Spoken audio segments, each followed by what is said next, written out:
Give me a cue, dude. Behind the scenes. Hey guys, Tom from Optoma here. Today I'm going to go through some of the super sweet features and functions of the Nuforce BE Live5 wireless audiophile earphones, or these for short. Let's start out by getting them charged. Open the micro USB charging port on the remote and connect the micro USB cable from the remote to a USB charger or a USB port on a computer. When the battery is charging, the LED will be solid red. When charging is complete, it will change to solid blue.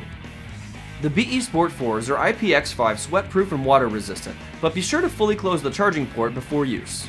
So a single full charge will get you up to 8 hours of playback time. Also, while the BE Live5s are powered on, you can check the battery level by pressing all 3 buttons on the controller simultaneously. Full battery. Nice! We're almost ready to get them connected to a device, but let's make sure they fit right first. Personally, I love the Comply foam tips, but everyone's ears are different, so try them all and see which ones feel right and match your level of activity. Alrighty, next let's get our BE Live5s connected to a device. While the BE Live5s are powered off, press and hold the power function button for about 6 seconds. You will hear Power on. Followed by Pairing mode activated. Go to the Bluetooth settings on your device and select BE Live5.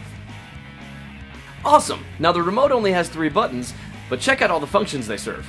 To answer or end a call, tap the power function button. To decline an incoming call, press and hold the power function button for 2 seconds. To activate Siri or Google Assistant, double-click the power function button. To play or pause, tap the power function button. For track next, press and hold the volume up button for 2 seconds. And for track previous, press and hold the volume down button for 2 seconds. And now you know how to use your incredible sounding BE Live5s. You're welcome. Stay tuned for more videos. If you haven't already, click that subscribe button so you never miss out on anything we post, and don't forget to visit us at optoma.com. I'm Tom from Optoma. Thanks for hanging out.